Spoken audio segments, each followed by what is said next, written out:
Good afternoon. Who's going to ask the first question in English? We'll go first, up the back there.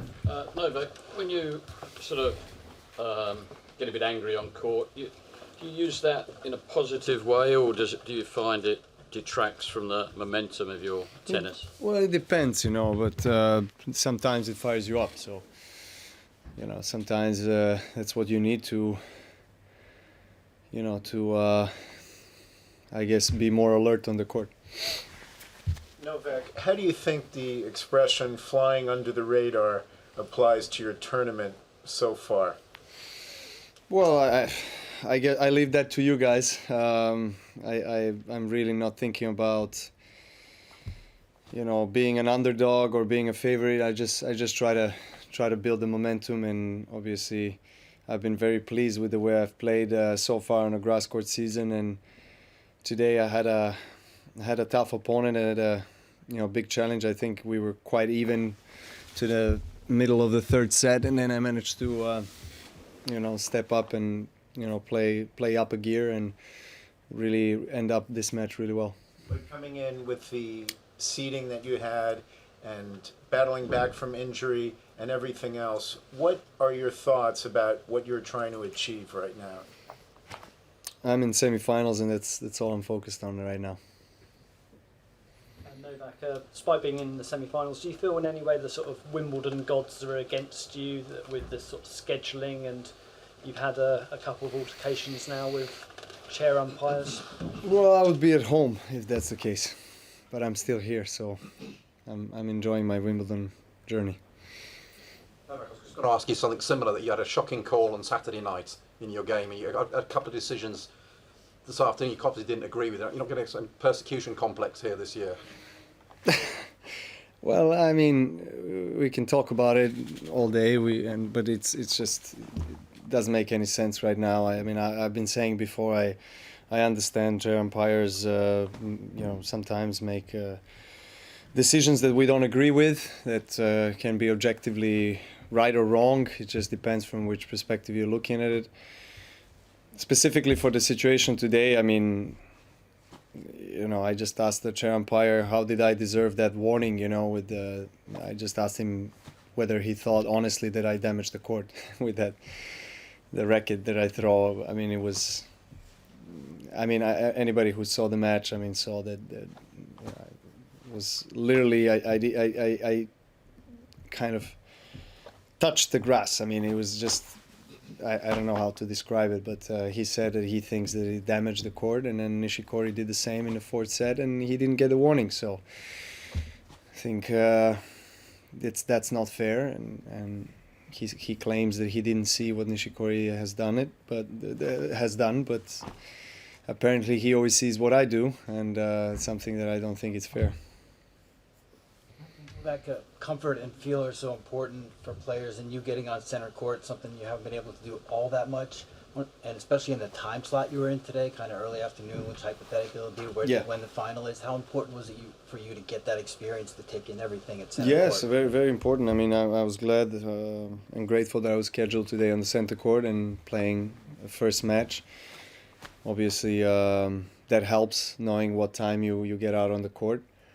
I'm going to play semifinals back there again. I've played, this year so far only once in first four matches in center court, and it does help. I mean, obviously, as you progress in the tournament.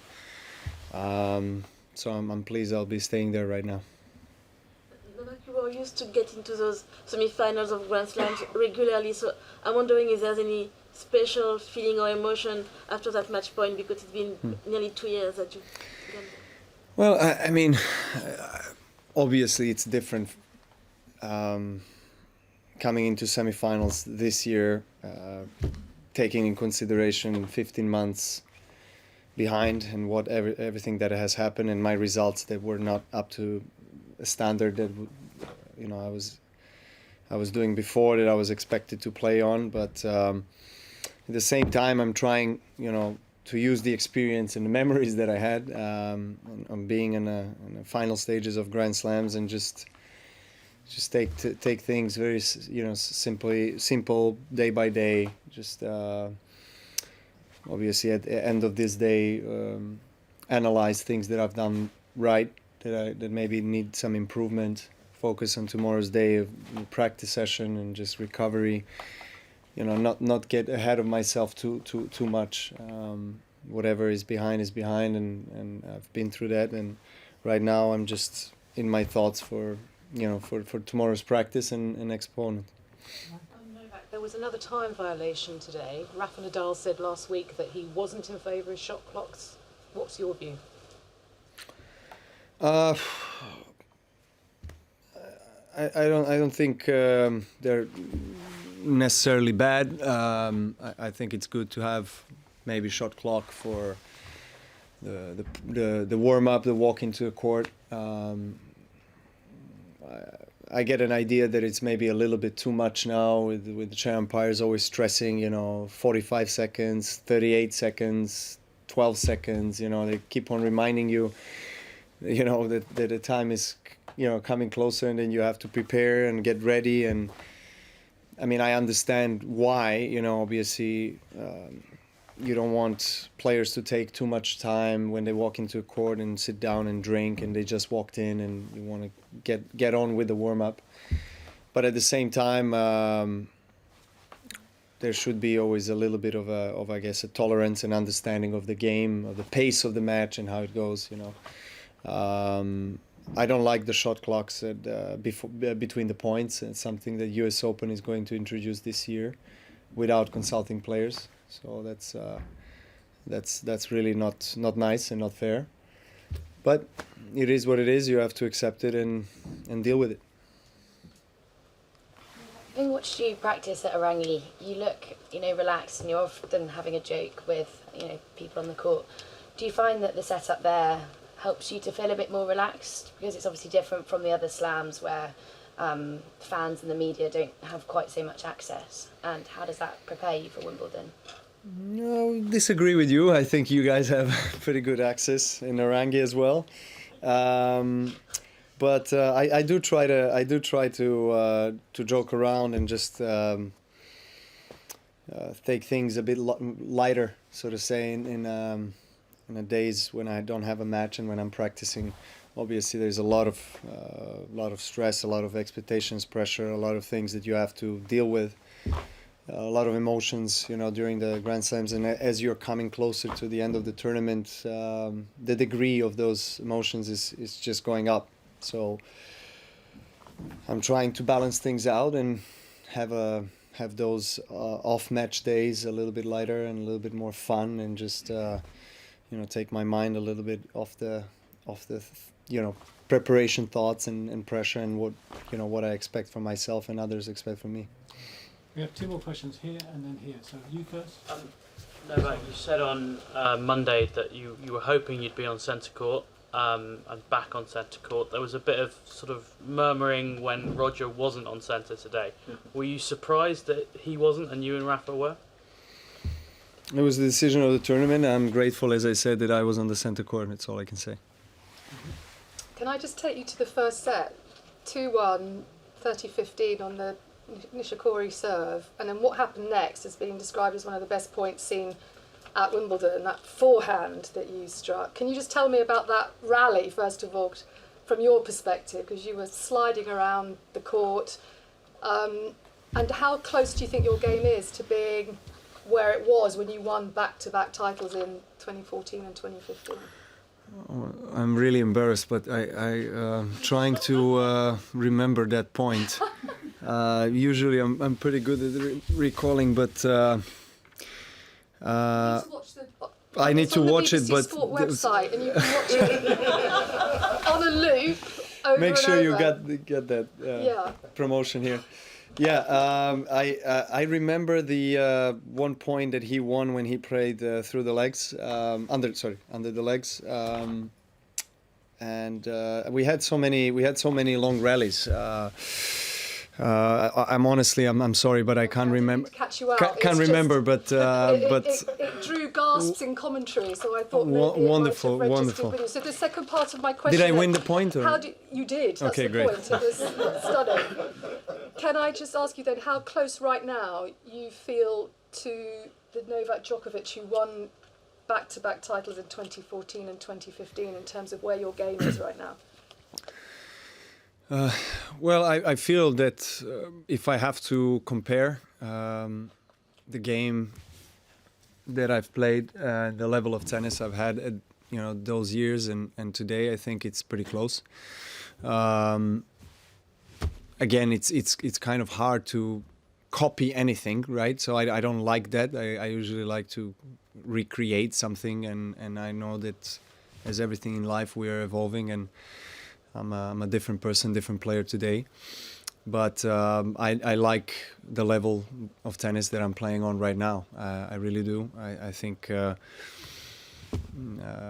with the performances I've had, I deserve to be in the semifinals, and I don't want to stop here. So I hope I can get a chance to fight for a trophy. Thank you. Thank you very much. Sorry, I didn't mean to. No, sorry. I apologize. I will go back to study that point.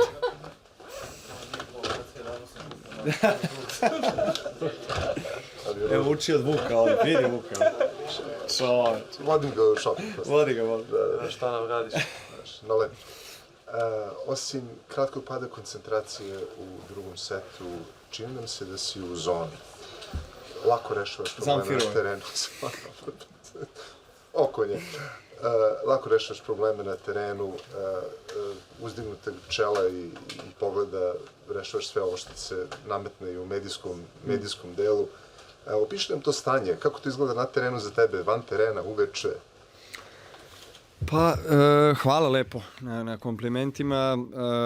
Pa, mislim da je veliki udeo u, kako ja kažem, snalaženju u ovim specifičnim situacijama, činjenica da imam iskustvo stvarno, jer sam doživeo zadnje faze, tako da kažem, Grand Slamova mnogo puta u svojoj karijeri, tako da poznajem taj osjećaj, znam na neki način šta mi je činiti, kako pristupiti tome na terenu, a i van njega. Mislim, nekako u Engleskoj je uvek specifična situacija, barem kad su mediji u pitanju sa mnom, ali u suštini ja se trudim da budem pravedan i da budem respektabilan prema svakom. I kada neko nije prema meni, onda na neki način ne dam na sebe. Eto. Pa možda to nekome smeta kako odreagujem, ali u suštini svako pravi greške, pa i ja sam, i to daleko od toga, ne bežim od toga, dakle priznajem ako napravim grešku. Eto, ta specifična situacija danas na terenu, mislim da nisam zaslužio taj warning, mislim da je bio nepotreban, zaista nisam osetio da sam možda napravio neku štetu na terenu. I nije mi se svidalo to što kad je Nishikori to slično uradio, zapravo samo ispustio reket kao što je moj slučaj bio, on nije bio dobio warning, tako da eto, to je na neki način bila malo nepravda. Strane kolege pitale za sledeći meč, pa ajde mi Nadal. Da, pa evo, mislim, Nadal igraju, evo, Nadal, Anderson servira za meč, ja? Nadal vodi, pa mislim, nisam igrao s Nadalom dugo na travi. Nadal je stvarno u vrhunskoj formi, izdominirao je opet na šljaci, zasluženo je broj 1 na svetu, ima puno samopouzdanja, možda moje igre sigurno me ohrabruju pred taj meč ukoliko igram sa njim, i činjenica da on možda nije imao toliko uspeha u posljednjih 3-4 godine ovde na Wimbledonu, tako da sigurno da su naši dueli uvek onako, kako da kažem, neizvesni, intenzivni i dosta napeti, tako da ne očekujem ništa manje od toga. Ukoliko Del Potro dobije, s njim sam igrao ovde 5 setova pre 5-6 godina, tako da u svakom slučaju, kogod bio preko puta mreže, ja ću se potruditi da se što bolje spremim za taj meč, i evo, malo pre su me pitali na engleskom da li je drugačiji osjećaj biti u polufinalu. Trudim se da ne razmišljam previše o tome, jer stvarno moje aspiracije su uvek najveće i zaista sam motivisan da idem skroz do kraja. Da li ću tome uspeti ili ne, vidjet ćemo, ali jesam zadovoljan i zahvalan što sam u polufinalu, s druge strane opet nema zaustavljanja. Da, evo sad sam, pa da. Svaka čast Andersonu, ne znam šta da kažem, stvarno vrhunski igrač na svim podlogama, pogotovo na travi. Jesam, gledao sam sad, naravno, posle meča, stvarno je impresivno način na koji se on izborio s pritiskom. Mislim, Federer uvek igra na najvišem nivou kada je to najpotrebnije, zato je on to što jeste i postigao je to što jeste u svojoj karijeri i stvarno kapa dole Andersonu što je sve to izdržao i uspeo da pobedi. Vjerojatno mu pomoglo ono iskustvo s tobom od 3 godine. Da, to je, pa tu je isto vodio 2-0 setovima i bio bolji igrač veći delo meča, tako da svaka čast. Hvala lepo. Hvala momci. Benissimo momento ha perso Federer. We're done. Sì, ok.